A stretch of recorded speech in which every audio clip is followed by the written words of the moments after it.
പരിശുദ്ധ അമ്മയെ ചേർത്ത് പിടിക്കുന്ന മക്കളുടെ ഒരു ദിവസം പോലും പരിശുദ്ധ അമ്മയെ ഓർക്കാതെ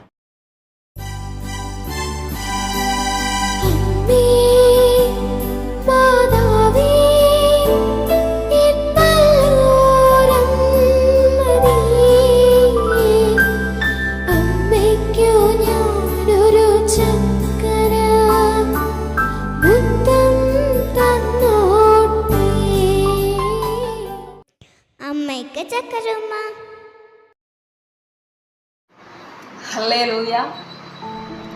പരിശുദ്ധ അമ്മയുടെ ജനനത്തിരുനാളോടനുബന്ധിച്ച് ഒരുക്കമായുള്ള ഈ ദിവസങ്ങളിൽ പരിശുദ്ധ അമ്മയെ പറ്റി പറയുകയാണെങ്കിൽ, പരിശുദ്ധ അമ്മയെ സ്നേഹിക്കുന്ന, പരിശുദ്ധ അമ്മയോട് മാധ്യസ്ഥം തേടി പ്രാർത്ഥിക്കുന്ന ഓരോ മക്കളുടെയും ജീവിതത്തിൽ അമ്മ ഇടപെടുന്നത് വളരെ പ്രകടമായി കാണാനായിട്ട് സാധിക്കും.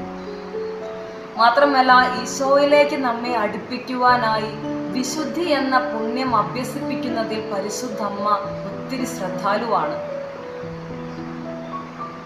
ജീവിതത്തിലെ ചില നിയോഗങ്ങൾ ഈശോയുടെ അരികിലേക്ക് കൊണ്ടുചെന്ന് സമർപ്പിക്കുമ്പോൾ ഈശോ അതിൽ മൗനം പാലിക്കുന്ന ചില അവസ്ഥകൾ എനിക്കുണ്ടായിട്ടുണ്ട്.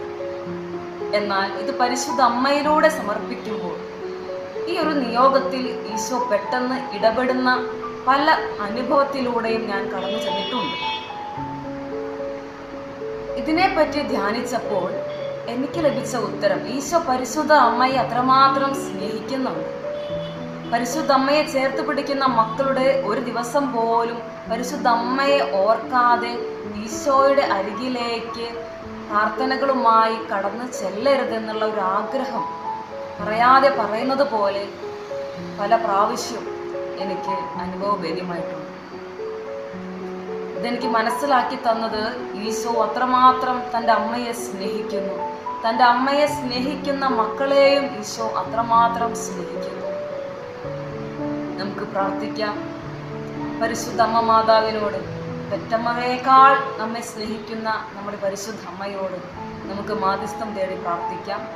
പരിശുദ്ധ അമ്മേ മാതാവേ, പാപികളും ബലഹീനരുമായ ഞങ്ങളുടെ ഹൃദയത്തിന് അശുദ്ധി എടുത്തു മാറ്റി ശുദ്ധത എന്ന പുണ്യം നൽകി ഞങ്ങളെ അനുഗ്രഹിക്കണമേ എന്ന് അമ്മയുടെ തിരുകുമാരനോട് ഞങ്ങൾക്ക് വേണ്ടി പ്രാർത്ഥിക്കണമേ. ആമേൻ.